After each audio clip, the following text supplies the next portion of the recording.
Crude oil दुनिया में $69 पर बैरल है, लेकिन इंडिया में पेट्रोल अभी भी 100 के ऊपर है। कच्चे तेल के दाम $80 से गिरकर $68 प्रति बैरल के करीब आने के बावजूद पेट्रोल 95 रुपए और डीजल 88 प्रति लीटर पर बिक रहा है। सेम पेट्रोल सेम क्रूड, फिर दाम इतना अलग क्यों? आज के इस वीडियो में हम बात करेंगे एक ऐसा सवाल के बारे में जो हर आम आदमी दिमाग में घूम रहा है। जब क्रूड ऑयल का ग्लोबल रेट जुलाई 2025 में सिर्फ $69 पर बैरल है, तो इंडिया में पेट्रोल 100 से ऊपर क्यों मिल रही है? ये समझना जरूरी है, क्योंकि इसका असर सिर्फ पेट्रोल भरवाने तक सीमित नहीं है, बल्कि डिलीवरी सर्विसेज, फार्मिंग, ट्रांसपोर्ट और महंगाई तक पहुंचता है। और आपसे एक सवाल, क्या आपने नोटिस किया है कि पेट्रोल का दाम कभी गिरता ही नहीं, चाहे क्रूड ऑयल सस्ता हो या महंगा? सबसे पहले देखते हैं कि जुलाई 2025 के हिसाब से इंडिया के कुछ बड़ी शहरों के पेट्रोल का क्या रेट चल रहा है। दिल्ली में पेट्रोल 94.77 प्रति लीटर है, मुंबई में 103.50, चेन्नई में 100.80, कोलकाता में 105.41, हैदराबाद में 107.41। आप नोटिस करेंगे कि हर जगह पेट्रोल का रेट अलग अलग है। इसका रीजन है हर स्टेट का अलग टैक्स सिस्टम, जिसे हम value added tax short form में वैट कहते हैं। पॉलिसी के हिसाब से वैट और सेस लगाता है, इसीलिए हर सिटी में प्राइस अलग अलग होता है। अब हम बात करते हैं कि 1 लीटर पेट्रोल 100 के ऊपर कैसे बन जाता है। सबसे पहले बेस प्राइस होता है क्रूड ऑयल का जुलाई 2025 के हिसाब से। ये कॉस्ट 35 रुपीज पर लीटर के आसपास है। उसके बाद डीलर कमीशन लगभग 4 रुपीज पर लीटर है। फिर आता है सेंट्रल एक्साइज ड्यूटी, जो अप्रैल 2025 में 34.90 प्रति लीटर है। और फिर आता है स्टेट का वैट, जो हर स्टेट में अलग अलग होता है। दिल्ली में ये 24 to 30 रुपीज पर लीटर तक है।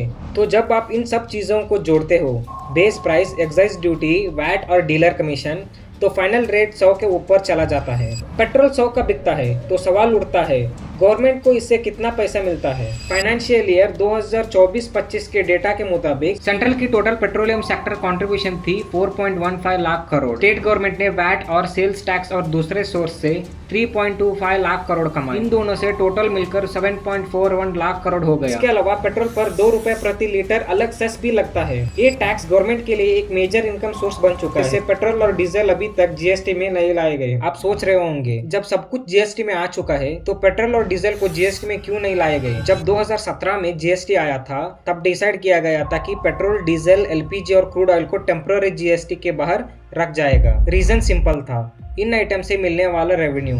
आज पेट्रोल पर टोटल टैक्स 50% से भी ज्यादा है। अगर जीएसटी में लाए तो मैक्स 28% स्लैब लगेगा, और उससे सेंटर और स्टेट दोनों की इनकम कम हो जाएगी। जीएसटी काउंसिल ने कहा है तभी फ्यूल जीएसटी में आएगा जब सारे स्टेट इस पर अग्रीमेंट करेंगी। अब तक ये कंसेंसस नहीं बना है। अब देखते हैं कि ऑयल कंपनीज कितना कमा रहे हैं। इंडियन ऑयल का प्रॉफिट 12,962 करोड़ है, बीपीसीएल का 13,337 करोड़ है, एचपीसीएल का 7,365 करोड़ है। पिछले साल के मुकाबले ये प्रॉफिट कम हुआ है, लेकिन लॉस नहीं हुआ। रिफाइनिंग मार्जिन कम हुआ, लेकिन बिजनेस अभी स्टेबल है। इसका मतलब कंपनीज ही प्राइस नहीं बढ़ रही है। ये पूरा सिस्टम और टैक्स स्ट्रक्चर का गेम है।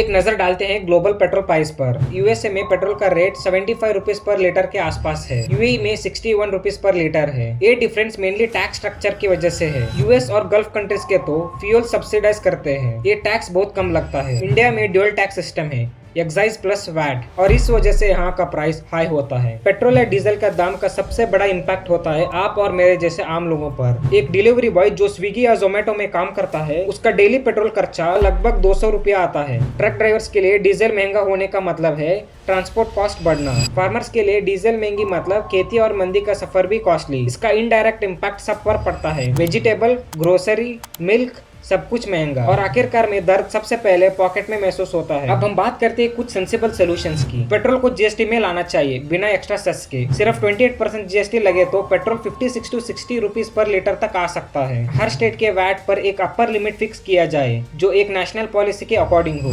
पब्लिक ट्रांसपोर्ट और इलेक्ट्रिक व्हीकल्स को प्रमोट किया जाए, जिससे लॉन्ग टर्म में पेट्रोल और डीजल पर डिपेंडेंस कम हो। ये स्टेप्स ग्रेजुअली प्राइस प्रेशर को कंट्रोल कर सकता है। तो अब आपने देखा, पेट्रोल 100 के ऊपर होने का रीजन सिर्फ क्रूड ऑयल का प्राइस नहीं है, बल्कि पूरा टैक्स स्ट्रक्चर, स्टेट पॉलिसीज और पॉलिसी डिसीजन का मिक्स है। आपका क्या विचार है? क्या पेट्रोल को जीएसटी में लाना चाहिए? नीचे कमेंट में जरूर बताएं। अगर ये वीडियो हेल्पफुल लगा हो तो लाइक और शेयर और सब्सक्राइब करना। मिलते हैं अगली वीडियो में। धन्यवाद।